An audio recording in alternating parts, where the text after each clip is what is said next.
Magandang araw!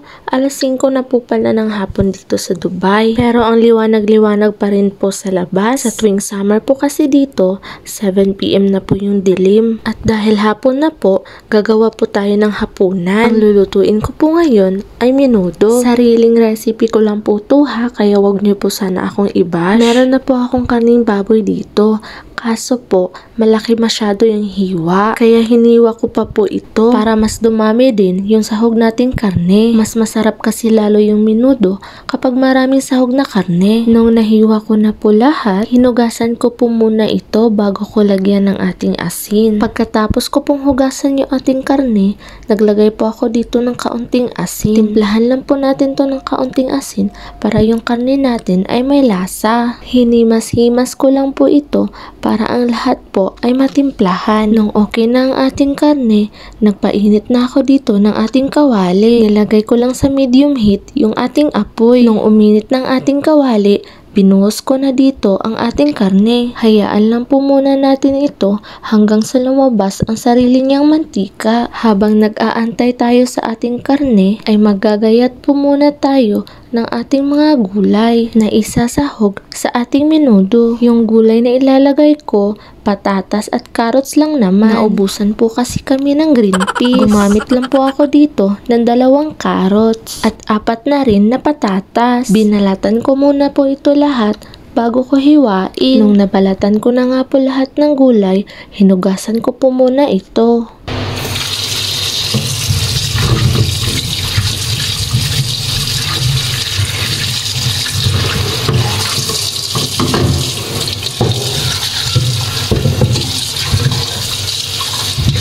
Nung nahugasan ko na nga, ay hiniwa ko na ito into small pieces. Maliliit lang po yung hiwa ng ating mga gulay para mas mabilis po siyang lumambot. Baka po kasi ubos na yung ating gas, matigas pa rin yung ating gulay.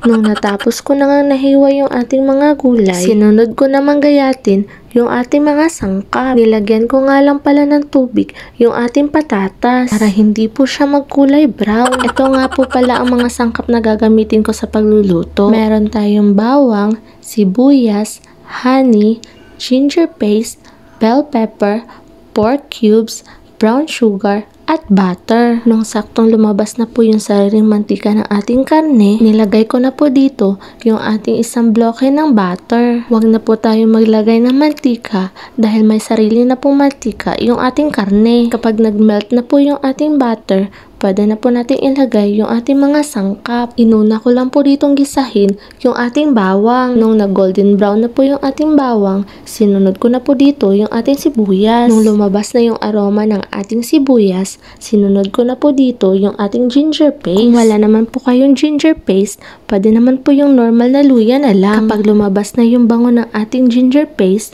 or luya, pwede na nating isunod yung ating carrots. Inuuna ko po yung carrots kasi mas matigas po ito kaysa sa ating patatas. I-simmer lang po natin ito ng 5 minuto. Habang nag-aantay ako ng 5 minuto, tinanggalan ko na po ng tubig yung ating patatas. Dahil isusunod po natin itong ilalagay sa ating kawali. Kung wala na pong tubig yung ating patatas, pwede na po natin itong ilagay sa ating kawali. Halo-haluin lang po natin ito ng mabuti para lahat po ay malagyan ng lasa. Pag okay na po yung pagkahalo, ilagay na po natin dito yung ating pork cubes. Hindi ko na po tinunaw yung ating pork cubes sa mainit na tubig dahil ito'y kusang malulusaw lang po kapag patuloy nyo lang po itong hahaluin. Kapag nalusaw na po yung ating pork cubes, pwede na po natin ilagay yung ating bell pepper. Hayaan lang po natin itong mag-simmer hanggang sa medyo lumambot na po yung ating patatas. Meron din nga po pala ako ditong mamasitas, menudo or afritada mix. Tutunawin lang po natin ito sa 1 cup of water. Normal na tubig lang po yung gamit ko dito. Yung galing lang po sa gripo. I-mix lang po natin ng mabuti hanggang sa malusaw yung kanyang powder. Kapag wala na pong namumuong powder, pwede na po natin itong ibuhos sa ating kawali. Kapag nabuhos nyo na po ang lahat ng ating menudo mixture, halo-haluin lang po natin ito at hayaang mag-simmer ng 15 minutes. Nung nag-simmer na po, nagdagdag din po pala ako dito ng green pepper. Parang lonely po kasi yung kulay ng ating gulay. Naubusan po kasi kami ng green peas, kaya itong green pepper na lang muna ang substitute. Pagkalipas ng 3 minuto, nilagay ko na po dito yung ating honey. Gusto ko po kasi sa menudo or afritada, medyo manamis-tamis. Nung nalagay ko na po ang lahat ng honey, hinalo ko lang po na mabuti para po mag-mix well yung ating lasa. At hinayaan ko lang po itong mag-simmer uli ng 2 minuto. Nagdagdag lang din po pala ako dito ng tomato paste. Sinabayan ko na din po ng kaunting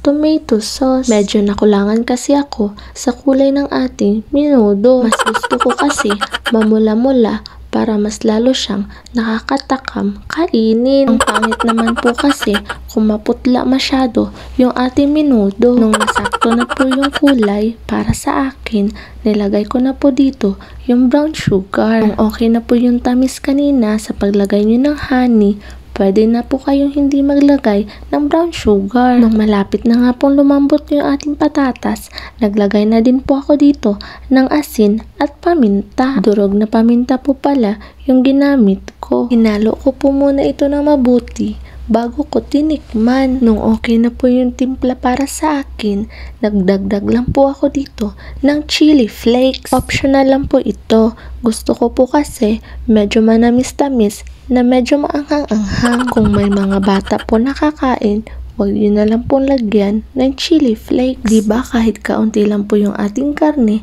basta may mga gulay, mapaparami natin yan. Kapag malambot na po yung ating mga gulay, garnishan na po natin ito ng pinakamalakas nating spring onions. Ano pang inihintay nyo? Tara, kain na tayo!